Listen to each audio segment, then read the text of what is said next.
Stephen Bedard here. In addition to my YouTubing and my blogging, one of the other things that I like to do is to podcast. And I have a number of podcasts. One of them is called The History of Christianity. Now, where would you find the History of Christianity podcast? Are you ready? It's at historyofchristianitypodcast.com. In addition to all my other skills, I am extremely creative, as you can see. So I encourage you to check out that website, historyofchristianitypodcast.com. You can also find that podcast on your favorite podcast catcher. And what I want to do in this video is to talk a little bit about Christian history. The early church grew in some pretty spectacular ways. If we think about Jesus being crucified and executed by the Romans in the 30s, Peter and Paul being executed in the 60s, and yet Christianity just kept on growing until it took over the Roman Empire. How did that happen? Well, one way to answer that question of why Christianity grew so quickly is just to say God. God did it. And as a person of faith, I can accept that. Yes, sure, God did it. But usually when God does something, he works through circumstances in the world. He works through historical circumstances or political circumstances or economic circumstances. So while not disagreeing with the idea that God did it, what are some ways in which God might have used things that were happening to allow Christianity to grow so quickly? It seems as if Christianity appeared at exactly the right time that it needed to, that was the best possible circumstances for the message of Jesus to be spread across the Roman Empire. So we're going to look at 5 different things in which encouraged the growth of Christianity. The first one we're going to look at is the Jewish diaspora.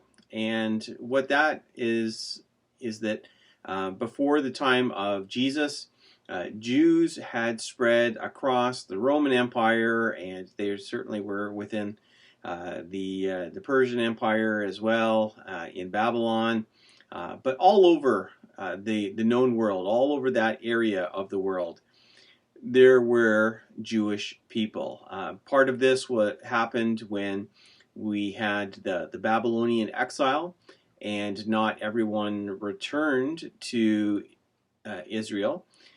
And some others left at different times, and they went to Egypt. They went to all over the place. In fact, if you look at Acts chapter 2 and the day of Pentecost, it describes that there were Jews from all over present in Jerusalem, that they had come to Jerusalem to celebrate the day of Pentecost.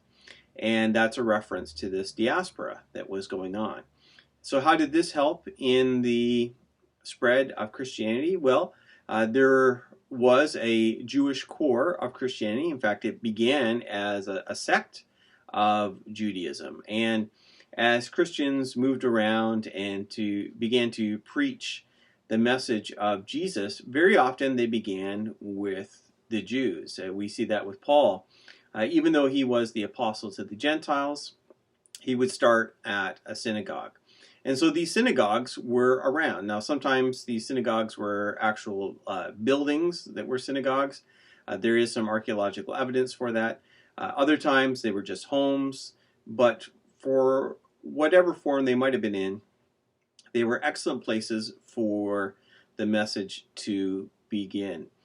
And in addition to that, the other added advantage of the diaspora is that there were Gentiles who were familiar with the Jewish God and some of the Jewish scriptures. They may not have converted. These people are often called God-fearers. So they haven't taken on the full law. They haven't been circumcised. They may not be eating kosher, but they are attracted to this God of Israel and to the moral code that goes along with it. And so that helped to grow the church. A second reason why the church grew so quickly was the presence of the Greek language. If you think about all of the different nations that were within the Roman Empire, they all had their own languages. How could you possibly get that message out? If the early Christians only spoke Aramaic, which was the language of Galilee and Judea, the language that Jesus would have spoke, the language that the apostles would have spoke, if that's the only language that they used, Christianity would not have spread that far. It would have remained in the area that we know of today as Israel. But that's not what happened. It spread much farther. And we have the New Testament written in Greek. And because it was written in Greek, there were many people who were able to read it. And this actually goes back partially to the work of Alexander the Great. Now, we think of Alexander the Great as a conqueror and a military leader, but he was also trying to spread Greek culture. He was trying to Hellenize the world because he knew that he needed more than just troops to hold his empire together. He needed a common culture, and he used Greek culture. So that helped spread the Greek language, and that's one of the reasons why Greek was well known even within Judea and Galilee and other areas around that. And because of that, they were able to spread it. It's kind of like the way English is today. I've traveled to Europe and numerous places in Europe, and I don't speak any other languages.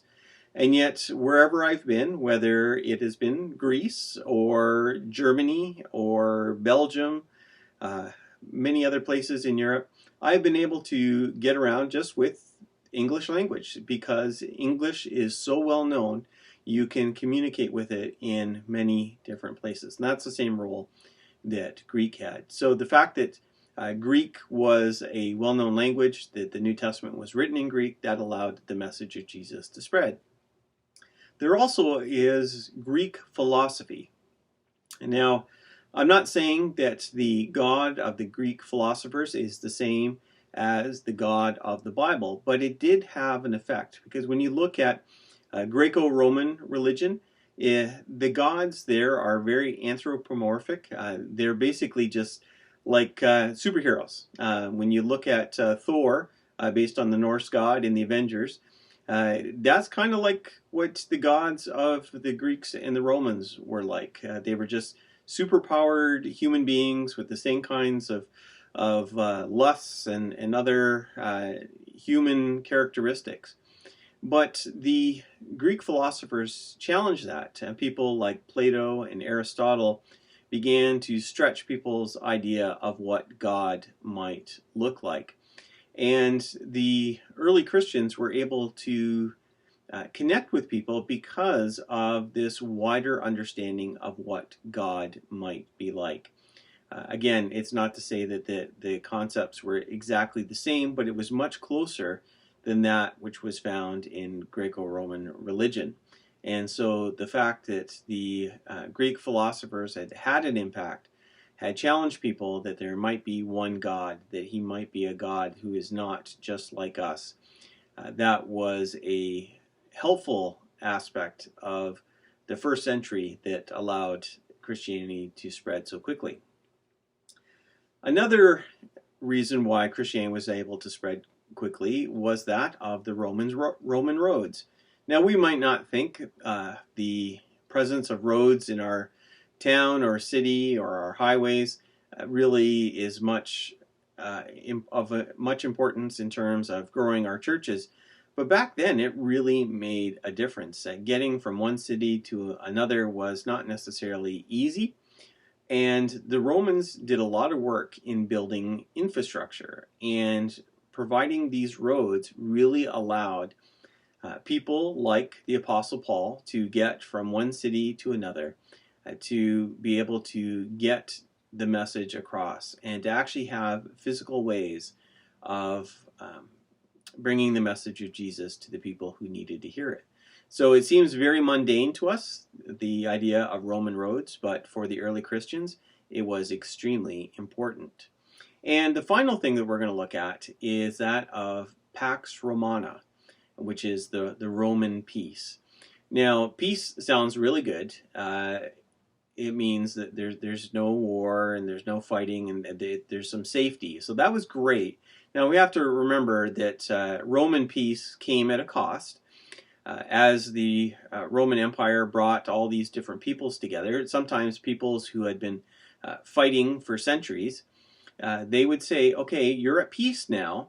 And the way that they would promote that peace is saying, if you don't stop fighting, we're going to come in and kill you. We will destroy your cities and we will put an end to you. So please get along.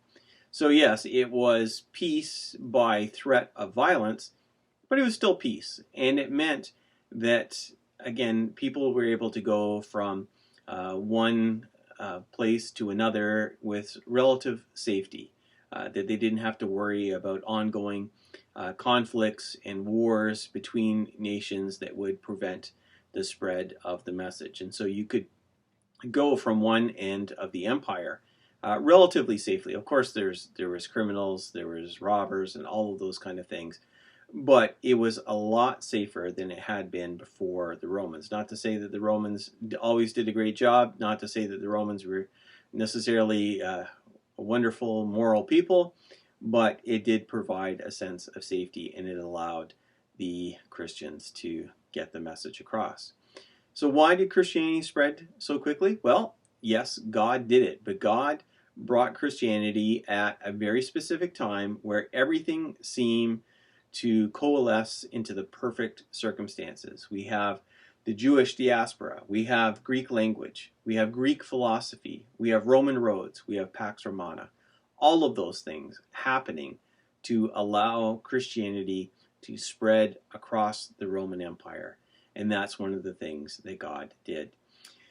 I'd encourage you to check out my History of Christianity podcast. Go to historyofchristianitypodcast.com and come and visit my other website, stephenjbedard.com as well. Thank you, and God bless.